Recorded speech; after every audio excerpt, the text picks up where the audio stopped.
Thaina mamangaida apikpa khungang amada sajau kauba nupa amaga tampha kaubi amaga yamna ingna sikna palamme. Sajau khungangi yamna samjaba miyoini. Numit chuppa thabak sujanomjarabasu lausing watpana sel tungsinba ingam ngamde. Aduga masigi ona tainabada tamphadi wakhal lausing yamna laibi nupi amani. Matam chuppa mapuroibagi khongthang khuding kupna senajai. Kadaida kari soikini Mina mapuroibabu karamna ikai khumna hangadage haibna singba wakhalta khanduna lei. Asumna nongmagi numidang ama makhoi ani chak saminaringaida tamphana mapuroibada nungsina hairame. Ngasidi nanai nubi aihak wafam amatang hangjage. Tamphagi thajadana hairakpa matau aduda sajauna khomme. Hayu tampha nahakpu kari hangningbage. Ibungo, miyoiba haibasigi punsida mai pakna hingi hairabadi mahakpu sembi sabiba guru afaba gurugi pautakna mi amabu mikok thongduna phidamnaba punsi oihalli.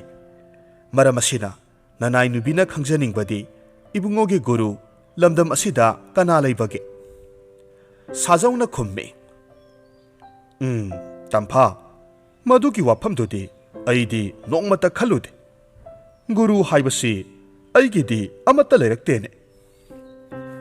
Mapuroibagi isam samjaba matau aduda tamphana hairame. Yengbiyu aikhoi ani khakta saba imung asida saramak hendrabasu awatpa kayama leiri. Karigumba matamda aikhoi anigisu isanupa isanupi leirakhigani. Matam aduda aikhoi yamna wani. Maramasina haujiktagi ibungona afaba guru amaki manakta loksing tanbiyu. Wakhal leibi tamphagi wafam aduda sajau khudakta asumba wafam amani haibasi khanglakki. Maramasina hairaklamme. Nahakna haibasumi tampha nahakti wakhal loksing leibini. Nahakna haikibu wafam pumnamak sumduna ta laklibani. Maramasina aisu hayengdagidi matam khara yum thadoklaga guru khanduna ai ihai tamlukhige. Asumna mathangi ayukta sajau guru khanabagidamag mayum thadoklamme.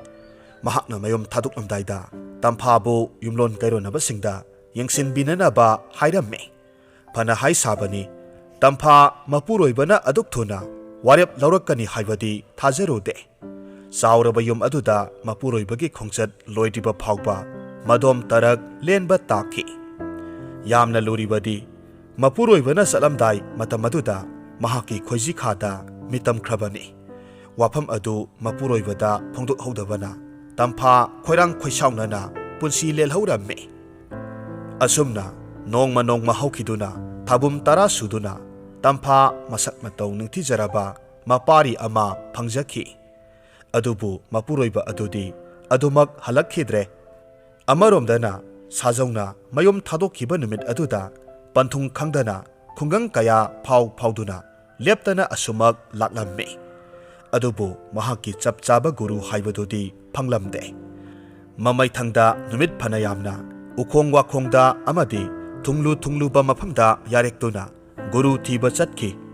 Mahakna leptana asum lakpa asida nongmagi numidang wairam amada miyoi mitau pharaba ahal oirap tauba nupa amakhak ingkholda mana masing thaba uramme. Ahal adu yengbada asuki matik magul leina ui. Sajauna ahal dugi manakta sangsiladuna nolukna hairamme. Ho khurai bungo karigumba wa amata hangjage. Ai yamna lapak khungang amadagi laksabani. Aibu khurai bungona nungsibiduna wakhal loksing leinanaba ihai khara takpiyu to. Khuragi nakta leijaraga thabak inkhang su nomba yaujage. Aduga aigi asengba guru oijage. Sajau ki wafam tabada ahal aduna munna yenglaklamme. Aduga hairamme. Isa ibungo khuradi ihei ising haiba mi natedo. Guru haiba awangba thaktu aigumba amana nahaki guru karamna oini. Nahak ningamlakloiko. Aduna afaba nahakpu lamjingba ngamba asengba guru ama thibiyu. Sajongna ahaldugi makhong sokna khurumlaga hairamme. Khuraibungo nasabu nungsibiyu. Adom aigi asengba guru oibiyu. Aihak adomna takpiba yathang khuding injage. Aina haribase yabiyu. Ahalduna khomme. Ihe hogalo tawhaidene he isa ibungo. Phare nangna mayadrabanina ngasidagidi gurumak natrabasu ipagida leiro. Aina nahakbu isa nupamakni khalagadabani. Asumna Sajau ahal adugi yumda leiduna guru khanba hauki. Nong hek nganbadagi numit taba phauba ingkhol suminei santhi sanyung sengdoksei. Ising sokpa wairem taiba pumnamak gurugi mateng pangduna lelamme. Mahakna ahal adugi manakta sahi tara manga sukna lairamme. Taubatabu nong mata ahal aduna guru amagum pautak piba tambiba taude. Nong madi Sajau adu mahaki kuina kaina khrabi nupi adu ningsinglaklamme. Maramasina ahal aduda mahakna hairamme. Khuraibungo nasana yum thaduklamba sahi kumsing yamsilakle. Maramasina ai yumda amuk hanjakrage. Sajau ki wafam aduda ahal aduna nungsina makokta nanthabiraga hairamme. Chummi isa ibungo. Nahakna ipagida leirakpasi sahi tara manga hairakledo. Isana aigidamak thabak kaya mateng pangbire. Adubune aina nahakidamak karisu piba ngamdredo. Adubu satlamdai asida aina nahakidamak pautak ahum haige. Mase pukning sangna taro. Sajau na khommi. Hoi takpiro khuraibungo. Guru na hairakki. Aina pigadaba pautak haibabu karisu leite. Ahan bada nupi angang tumdiba makai tumloidabani. Ani subada masak khangdabi nupiga karigumbada satminaroidabani. Aduga ahum subada mi ama hatke haina nabukningda sap yungna khalabadi thabak adu pangthokjingaida ahumlak khantagadabani.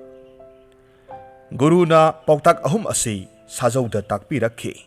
Gurugi pautak phangjarabada mahak mayum maikai panglakle. Sajauna asum lakpa matamda leibak ama yoraklamme. Numit tarakleduna khungang aduda sangsinduna ahing yarekpham thiramme. Manak nakpada leiba yum amada sangsillamme. Yum aduda ahal nupi amaga pakhang masa amaga kaptuna leiba uramme. Angakpa maong adu ubada Sajauna sangsin khiduna asumna hange. Ima kari thawdok thoklabage yum asibu asi ana thokpaga leibibra. Hanubi aduna Sajauda yenglaga khumlakhi. Ibungo asi ana yawba natte. Leibak asida pokloba imaha isaki laibakni. Masi haiduna mapi leppa leitana sintharamme. Ahal dugi matau aduda Sajauna hairamme. Ima waridu libiba yagadra. Aidi mafam sigi mi nachade. Matam kuina yum thadoklaga ihai tamba chacharubani. Ima waridu takpiyu. Ahalduna khomme. Phare nahakna taninglabadi hairage. Aikhoigi leibak asigi ningthaugi amata poksabi mamom ama lei. Masakna thoina ningthibini. Ningthongna masanupibu pakhang amada luhongbiki.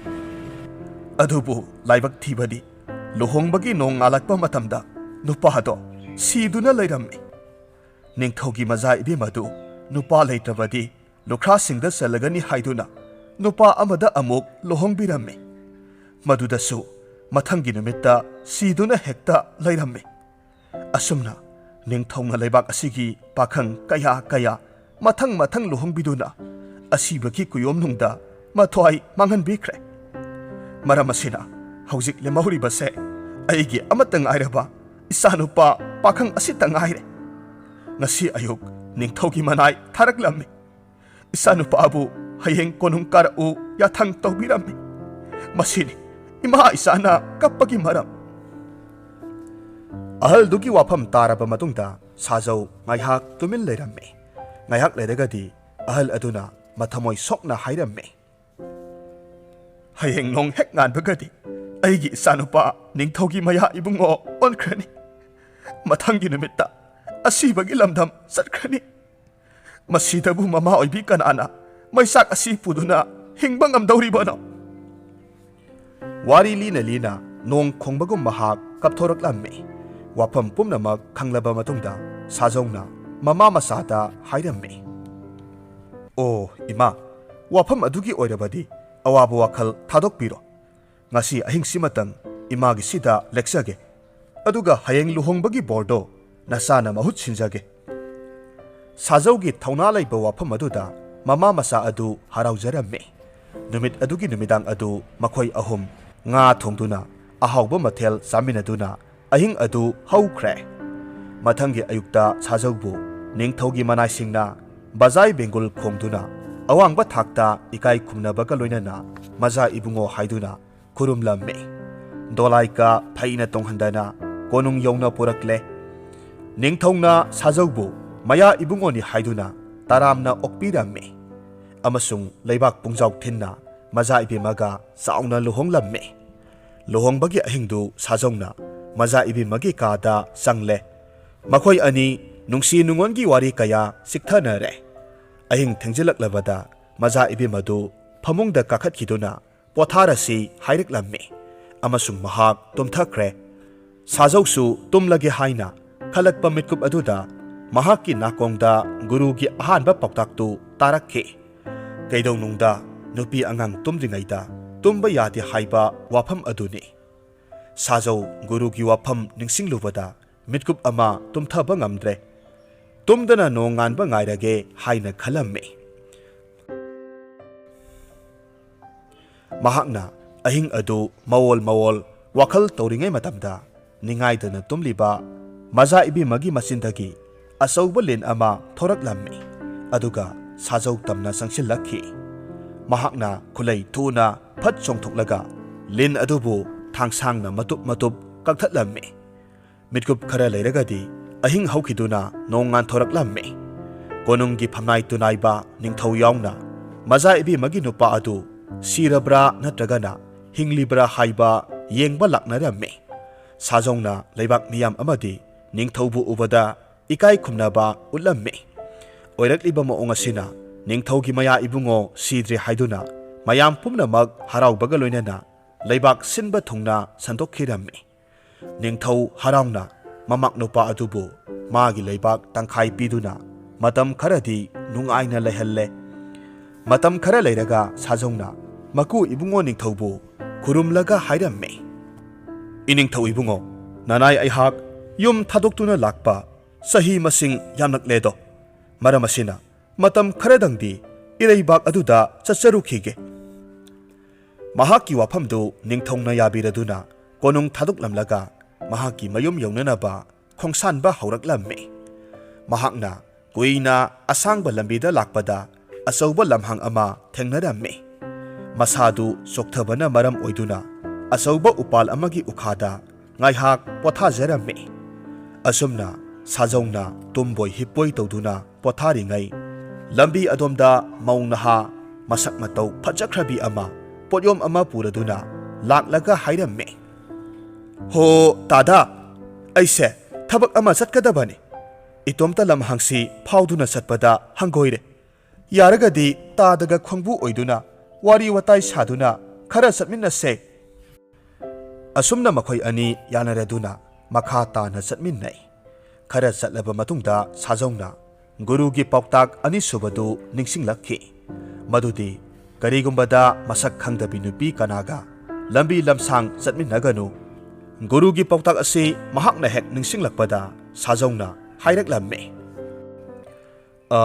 ꯏꯕꯦꯝꯃ ꯅꯕꯨꯡꯁꯦ ꯃꯄꯥꯜ ꯌꯥꯝꯅ ꯊꯣꯛꯅꯤꯡꯂꯦ ꯑꯗꯨꯅ ꯅꯍꯥꯛ ꯈꯔ ꯍꯥꯟꯅ ꯍꯥꯜꯂꯝꯃꯣ ꯑꯩ ꯇꯨꯡꯗ ꯑꯃꯨꯛ ꯌꯥꯝꯅ ꯊꯨꯅ ꯆꯦꯟꯈꯠꯂꯛꯀꯦꯀꯣ ꯅꯨꯄꯤꯗꯨꯅ ꯈꯨꯝꯃꯤ ꯍꯣꯏ ꯇꯥꯗ ꯑꯩ ꯆꯠꯂꯝꯃꯒꯦ ꯑꯗꯣ ꯂꯥꯛꯇꯤ ꯂꯥꯛꯄꯤꯌꯨꯀꯣ ꯑꯩ ꯏꯇꯣꯝꯇ ꯆꯠꯄ ꯀꯤꯖꯕꯒꯤ ꯍꯥꯏꯖꯕꯅꯤ ꯁꯥꯎꯕ ꯌꯥꯗꯦꯀꯣ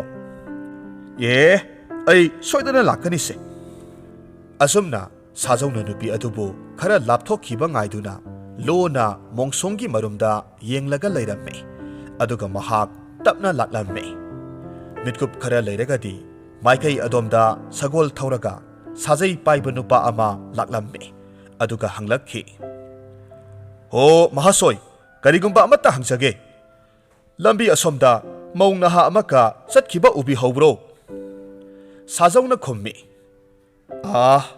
अइदी कना अमत्ता चटखिबा उजाहौदेबो सगोल तोंगबा नुपा अदु यामना थुना नुपी अदुना चटखिबा माइकई अदुदा सगोल थौदुना चटखि साजौसु लेप्पा लेतना अदुमक माइकई अदोमदा खोंचत अदु मखा तारम्मे खरा चटलबा मतुंगदा महाकना उरे सगोल तोंगबा नुपा अदुना मौ नहा अदु फू फुदुना पुरक्लम्मे मसिंदा साउना असुमनसु हाइरम्मे नहाक नपामदा यामना चटनिंग खोदना करिगिनो नहाकना इमुंग मनुंग मथक मखा ओंदुना खना हलगा नपामदा पाव तंबा चटलिबदि मसी हाइदुना फू फुदुना अदुमक चटखि थौदोक अदु उबदा साजौना मतोमता सोली इस अइबु नुपी असिगा चटमिन्नरम्बा थोक्लबदि सिरमनिदा करिगुम्बा अइगा चटमिन्नरम्बा थोक्लबदि करिसु खंगदबा अइबुसु लमसत चुमदबा मी ओइना उरम्बसु यारिबने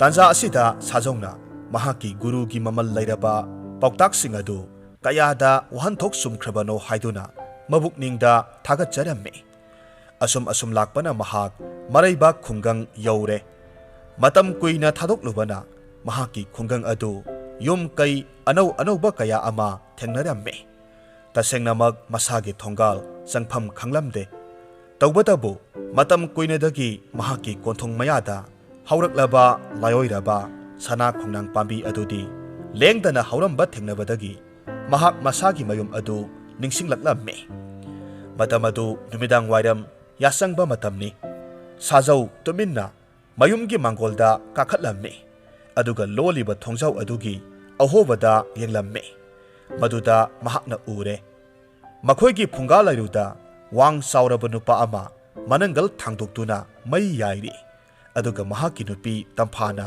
लैरंगदा चाक थोंगली मखोइगी मतौदु उबदा साजौ फाथबा ngamdre मतोमता खल्ली मदुदी महाकी नुपी तंफाना महाक लैट्रिङैदा नुपा असिदा मयुम पाले हाइबा वाफम असिनी महाक मसा अदु साउबना निक्लम्मे फुंगादा मई यारिबा नुपा अदु थांगना यालगा हाटके खनखि अदुबु महाक गुरुगी पौताक अदु निंगसिंगलक्खि मतोमता खोंफम अदु हंदोकचरम्मे मखा ताना असुंबा खंदोकननबा नुपा अदुगा नुपी अदुगा वारी सानरिबा अदु तारम्मे मतमसिदा तंफाना नुपा अदुदा हाइरम्मे इमागी इबुंगो नोंयाय नहाकी नपाबुंग अदुदी नहाकपु अइना थाबुम अनि नौपुरक्पा मतमदगी योम थादोकलगा चटखिबदगी अदुमहक हलक्खिद्रे हिंगलमखिगद्रा सिरमलगद्रा हाइबसु खंगदे तसेंगना सही 15 हेंजिलक्लेदो इमाना नहाकपु वारीसे लोक्सिंग तारबा मतमदा हाइगी हाइदुना लोसिंदुना असुक कुइना थमलक्पनी नमहा अइगी पुंसीसे अमक्पा लमसत अमत्ता याउदबीनी लैकाइना पंहाइदा हाइजबो वाबु नहाकना करिगी थाजरिबनो असुमना तंफाना मसा नोंयाइदा हाइरिबा वाफम असि ताबदा साजौ मखुत्तगी थांग ताख्रे ममित्ता P लेप्पा लेतना सिंथरक्ले अदुगा थोंग थिलदुना हाइरम्मे इपागी Ibungo पाबुंग लाक्ले थोंग हांदोक्लो नमाना हाइरिबा वाफम पुमनमक असुमबनी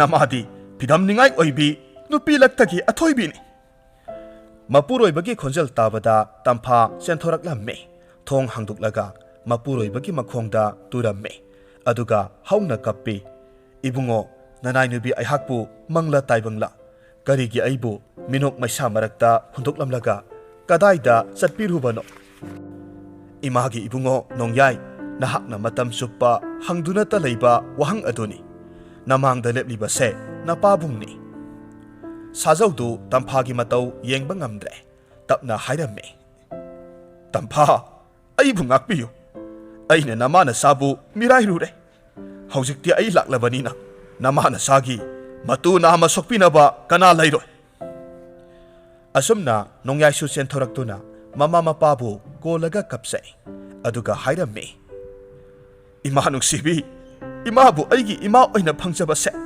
aigi mapokse laibak yamna phai nahan makai imabu aina kayada lana laururaba aibu sungak pihuko ima isana karigi lani masidi nongdambagi nongdam kholni mataw asum tawna sajau mahaki nupi tampha amadi masanupa nongyaiga loinana nungaina panki asomdana kamdauri ningthogi maza ibe masu sahi kaya sajau bu ngaijarame adubu lakmandrabada matomta punsi lenki pumnamak mahak thaki damakta mathwai thakiba pakhang kayagi langjaruba maralni khanduna laibak miyamgi thaudada punsi kathokki